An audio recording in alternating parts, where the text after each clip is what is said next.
projeto lança consultoria gratuita para quem quer migrar para os Estados Unidos. Na Virgínia, babá brasileira acusada de assassinato começará a ser julgada em novembro. Brasileiro de Massachusetts compra raspadinha e ganha $2 milhões. Grammy divulga indicados ao prêmio de 2024 e muitos brasileiros estão concorrendo. E CTG Rincão do Imigrante vai celebrar tradições em evento de 3 dias em Orlando, na Flórida. É o recordeiro desse povo que é daqui, repassa aos novos um pouco dessa vivência.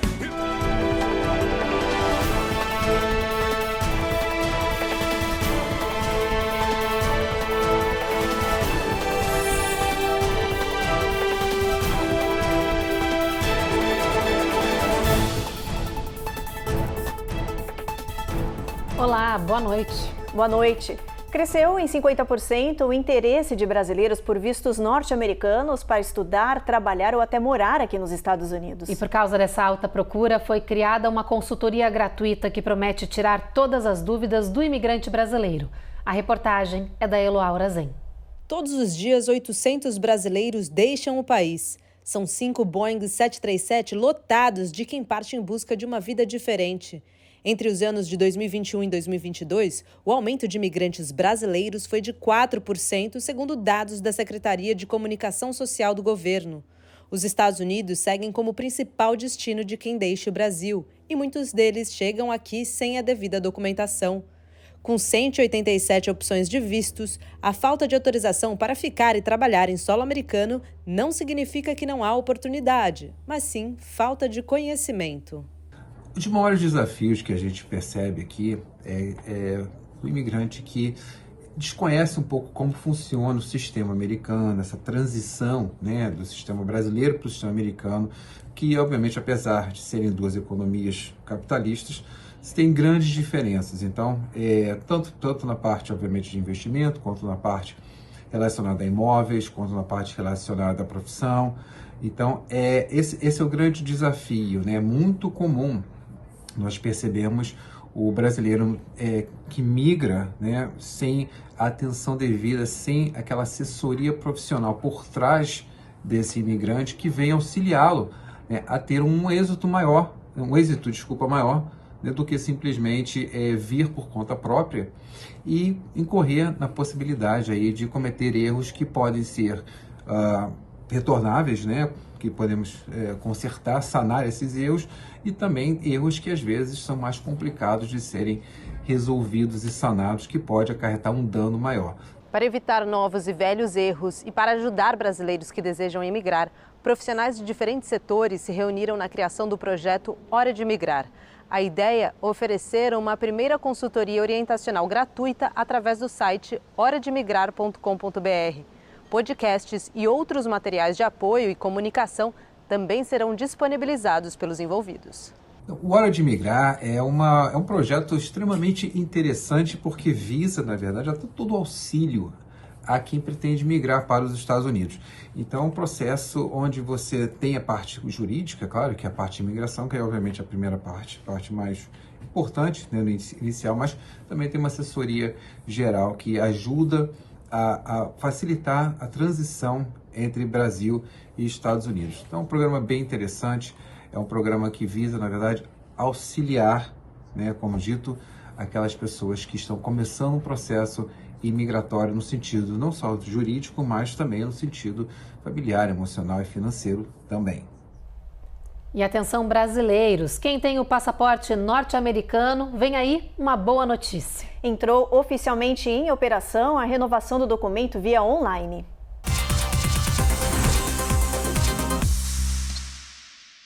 O sistema entrou em vigor agora, depois de meses do anúncio feito pelo Departamento de Estado norte-americano. O programa vai funcionar com um limite diário de solicitações e, quando atingir o máximo de pedidos, vai encerrar o serviço no dia. O programa não pode ser utilizado por quem vai tirar o passaporte norte-americano pela primeira vez. Vai funcionar apenas para quem já tem o documento e, mesmo assim, vai exigir alguns requisitos. É preciso morar nos Estados Unidos, ter pelo menos um documento válido de 10 anos e não ter nenhuma uma viagem programada pelas próximas 8 semanas. Se todos os requisitos forem cumpridos, então você vai poder abrir uma conta no Departamento de Estado e só aí iniciar a solicitação da renovação online. O novo programa vai permitir que os pagamentos das taxas também sejam feitos via internet e que fotos sejam anexadas ao sistema.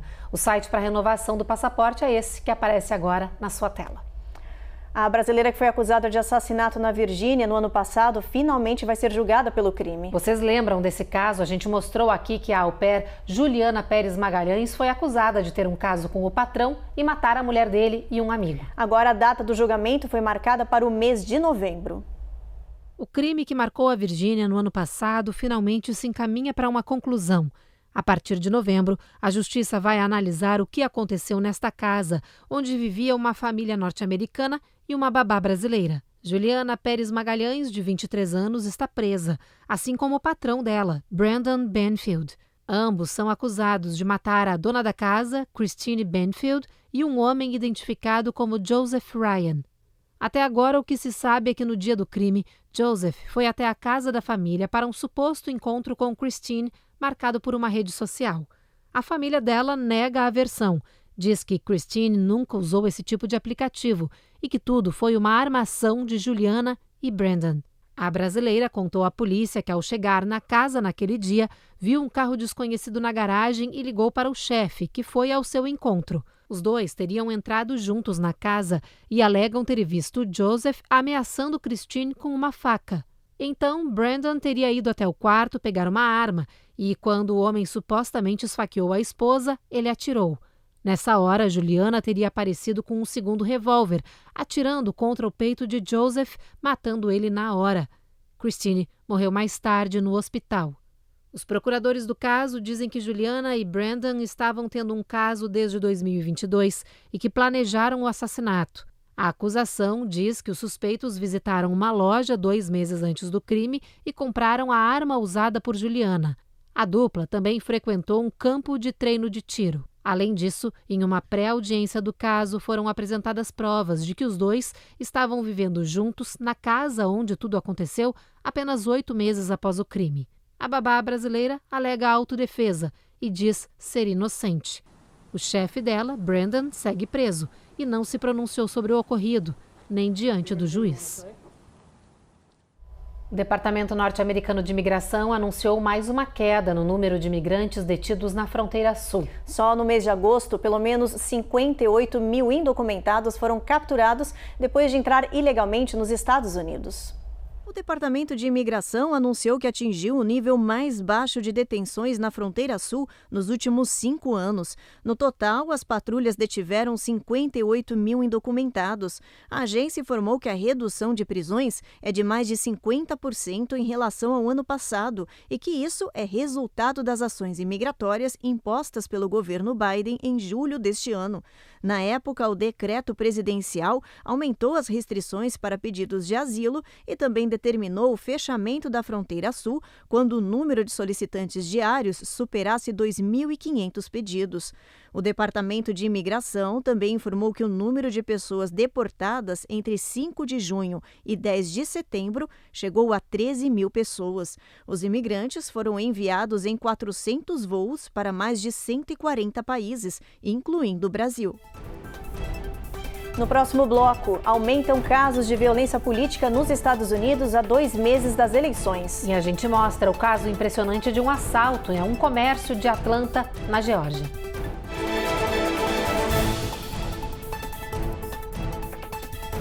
Américas no Ar. Oferecimento Rejab Ship. Melhore agora a sua qualidade de vida. Uninter, a melhor faculdade para brasileiros nos Estados Unidos. Acesse uninteramericas.com e inscreva-se já.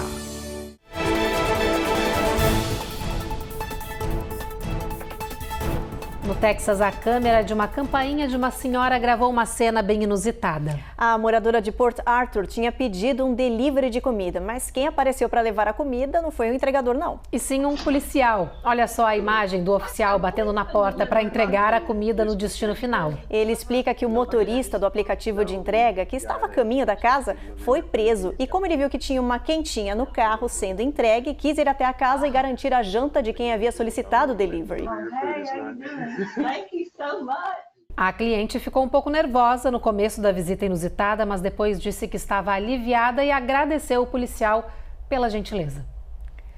E a gente sai dessa boa ação policial do Texas para mostrar uma operação criminosa que aconteceu na Geórgia e que chamou a atenção das autoridades. Bandidos invadiram uma empresa de Atlanta pelo teto e conseguiram roubar mais de 150 mil dólares. Tudo foi gravado em vídeo. Imagens de segurança divulgadas pela polícia mostram os dois bandidos mascarados arrombando a empresa pelo teto. O primeiro a cair rende uma funcionária. O segundo fica pendurado por um tempo, até cair.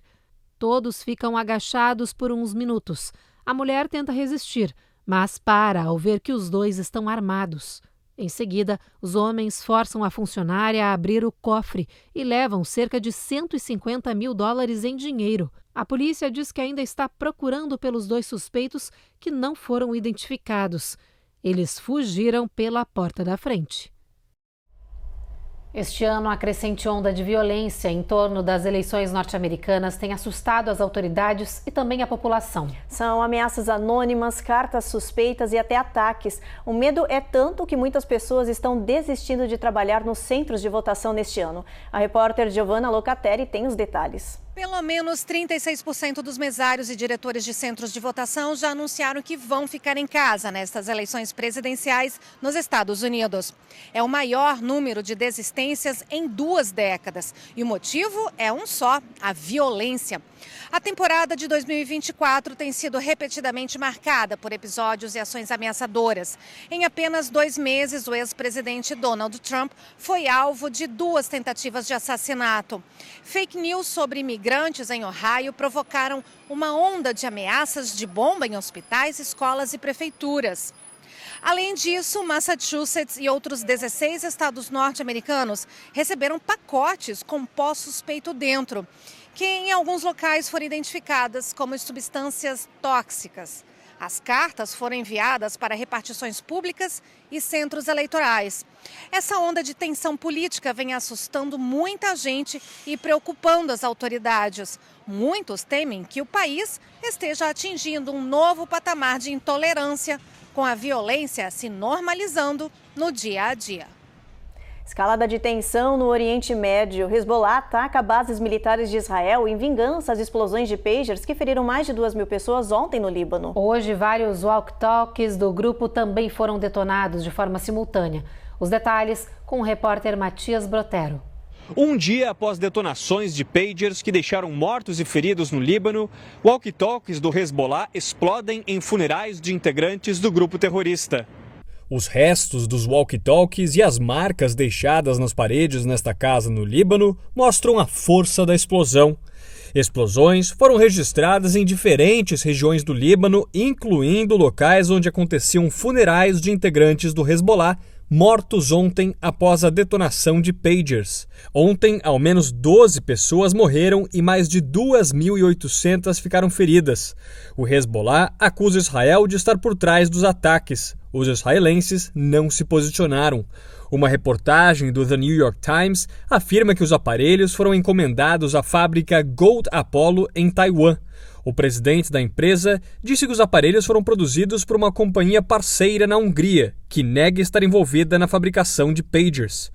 O Hezbollah informou, por meio de um comunicado, que vai continuar com os combates em apoio ao Hamas.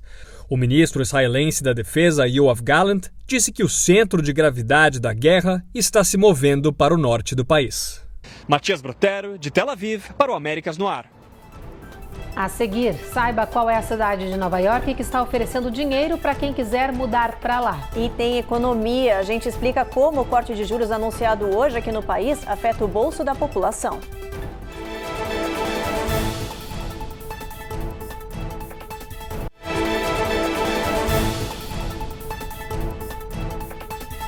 Essa notícia de agora é para quem sonha em morar em Nova York, mas não se mudou até hoje por causa do alto custo de vida no estado. A cidade de Rochester está pagando para as pessoas se mudarem para a região. A Carolina Camargo conta pra gente de quanto é esse subsídio e por que eles estão fazendo isso. Rochester está oferecendo $10 mil em reembolso pela mudança e até $9 mil em incentivo para comprar uma casa na região. As autoridades dizem que o dinheiro é uma ajuda inicial para quem for morar na área, que é conhecida pelas belezas naturais e pela qualidade de vida. Mas os interessados nesse programa precisam atender alguns requisitos básicos para serem pré-selecionados e entrevistados. Ter mais de 18 anos, possuir autorização para trabalhar nos Estados Unidos, estar morando a pelo menos 300 milhas de distância, ter um emprego remoto e se mudar dentro de 6 meses. O programa disponibiliza ainda uma visita para os futuros moradores que desejem conhecer Rochester com reembolso de despesas até $500. A área fica à beira do Lago Ontário, perto da famosa Niagara Falls e quase na fronteira com o Canadá. O programa foi inspirado em uma ação similar feita em Tulsa, Oklahoma. Lançado em 2018, o plano recrutou quase 400 participantes e teve um impacto econômico regional de $62 milhões em 2021. O esvaziamento de cidades é um fenômeno que tem preocupado gestores. Em Worcester, em Nova York, o formato encontrado para atrair moradores em idade produtiva foi a criação de subsídios para que atraísse a população. Nesse caso, é importante destacar que o esvaziamento, a saída de moradores em idade produtiva, afeta diretamente a economia local, bem como dificulta a criação de mão de obra para a localidade. Então, outras cidades também têm criado subsídios importantes para que moradores passem a residir naquele município, naquela localidade, atraindo assim um movimento econômico e aquecimento da economia local. Pela primeira vez em 4 anos, o Federal Reserve, o Banco Central americano, reduziu as taxas de juro básico do país em 0,5 ponto percentual. Mas você sabe o que essa medida significa para o seu bolso? A gente foi atrás dessa resposta, olha só. Alguns economistas estão animados com esse corte do Fed, o primeiro desde a pandemia. Eles alegam que a medida marca uma virada crucial para a economia do país, para o bolso dos consumidores e mostra que a inflação pode finalmente estar entrando em controle. Os impactos diretos vão ser sentidos pela população, que vão ver empréstimos financeiros mais baratos e cartões de crédito com juros baixos. Gina Smilek, setorista de economia do New York Times, diz que se você está esperando para comprar ou vender uma casa, essa pode ser uma boa oportunidade. O mortgage vai reduzir e pode ajudar muitas famílias. Apesar do anúncio ser animador, os analistas pedem cautela da população com as compras de final de ano ou financiamentos antes da hora para não se endividar e dão dicas. O economista Preston Cadwell acredita que mais declínios nas taxas hipotecárias vão acontecer e que o momento é para sentar e esperar sem movimentos precipitados. Já o professor de finanças Derek Hostmeyer vai além. Ele sugere que a população deva esperar 1 ou 2 anos para realmente conseguir as melhores taxas do mercado. Mas nem todos os economistas estão confiantes. Alguns se preocupam que os esforços do Fed tenham ido longe demais e que esse corte de agora afete o mercado de trabalho, que tem dado sinais de fraqueza. Eles afirmam que o país ainda não está livre do fantasma da recessão. Em Oklahoma, as autoridades anunciaram que estão retirando dos comércios as máquinas automáticas que distribuem o medicamento Narcan. Esse remédio é considerado um salva-vidas, porque ele consegue evitar que uma pessoa morra de overdose de drogas. Uma a uma, as máquinas automáticas estão sendo retiradas de postos de gasolina e lojas de conveniência. As autoridades alegam que não possuem verba para manter esses equipamentos, que foram instalados há pouco mais de 1 ano. Pelo menos 25 máquinas que distribuem o spray nasal gratuitamente já foram retiradas de circulação. O restante será removido até o final deste ano. Esse medicamento é considerado pelos especialistas um antídoto para drogas como fentanil. O Departamento de Saúde Mental alegou que o custo das máquinas era muito alto e que agora o dinheiro será destinado para os centros comunitários e outros parceiros. A ideia é que eles mantenham seus próprios estoques de Narcan. A medida foi criticada pela população, que alegou que esses medicamentos estavam à disposição de qualquer um e que agora não serão de fácil acesso. E no dia 1º de outubro, entra em vigor na Flórida uma lei estadual que proíbe pessoas em situação de rua de dormir em locais públicos. Agora o condado de Miami-Dade está correndo contra o tempo para encontrar soluções para cerca de 1.000 homeless. A repórter Coni Rocha tem mais informações. Miami-Dade está apostando nessas mini casas chamadas Tiny Homes como solução para a crise de desabrigados na região. Essas moradias têm cerca de 40 metros quadrados, 2 quartos, ar-condicionado, banheiro, cozinha e sala de estar. Os especialistas dizem que elas servem para devolver a dignidade e proporcionar bem-estar a essa parcela da população que precisa de ajuda. A ideia é construir inicialmente 175 tiny houses, mas ainda não se sabe onde exatamente elas seriam colocadas ou quanto isso vai custar. Outras opções seriam o aumento da capacidade de abrigos que estão superlotados ou ainda a conversão de hotéis em moradias. A nova lei estadual permite a criação de acampamentos autorizados por até 1 ano.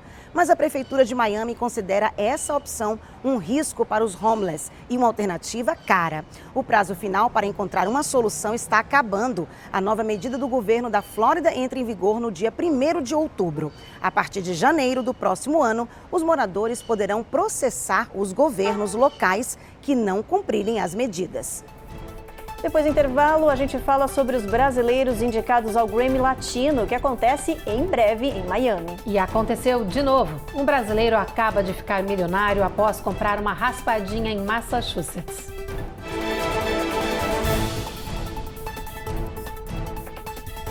Américas no Ar. Oferecimento. Rejab Ship. Melhore agora a sua qualidade de vida. Uninter. A melhor faculdade para brasileiros nos Estados Unidos. Acesse uninteraméricas.com e inscreva-se já.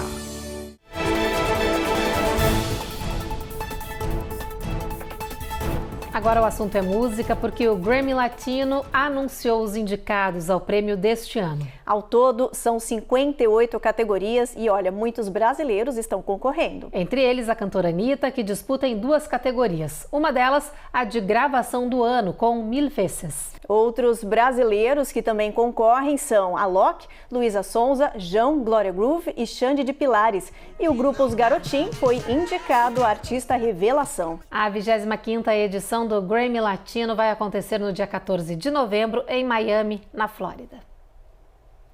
E olha, ontem aconteceu no sul da Flórida a posse da nova diretoria da Associação Brasileira de Imprensa Internacional, que atua no mundo inteiro. A nova gestão chega com a missão de expandir e consolidar a instituição como uma referência no exterior. O encontro reuniu jornalistas e representantes das principais revistas, jornais, da Record Américas e outras mídias.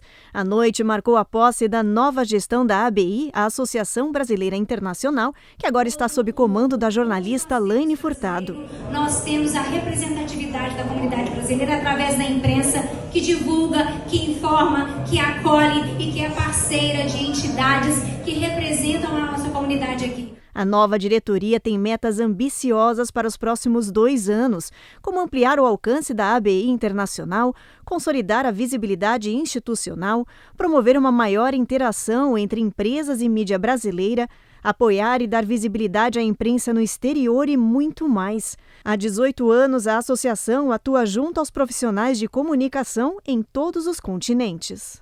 A ABI cresceu muito nesses 4 anos. Eu acho que a gente está passando por uma época onde nunca teve tantos associados quanto agora, e isso me dá muita satisfação. Essa semana eu recebi inúmeras mensagens, muitas mensagens de vídeo, mensagens por escrito, e-mail, me agradecendo pelo trabalho, não que só eu fiz, que eu quero deixar isso muito claro, que toda a diretoria fez e que todos os associados fizeram, porque isso é uma associação, e quando os associados se envolvem, a coisa fica melhor ainda. Então, o trabalho que a gente faz aqui é em prol a todo mundo. E gostaria de convidar todo mundo que estiver assistindo para conhecer um pouquinho mais da ABI Inter. A gente tem um website que se chama abiinter.com. Conheça um pouquinho mais do trabalho desses profissionais brasileiros de comunicação que estão espalhados pelo mundo inteiro. Profissionais desde o Brasil, que têm uma projeção internacional ou que falam de notícias internacionais, e profissionais brasileiros que estão espalhados pelo mundo.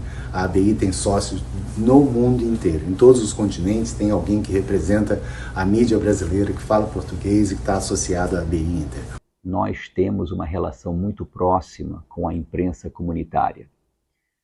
Achamos que essa imprensa é um fator fundamental para a coesão da comunidade dos brasileiros que vivem na Flórida, traz ao consulado os interesses dessa comunidade, as avaliações dessa comunidade sobre o trabalho do consulado e também é uma grande parceira na divulgação do que nós estamos fazendo, seja na área de serviços assistenciais, serviços consulares, o trabalho na área comercial ou educacional ou cultural.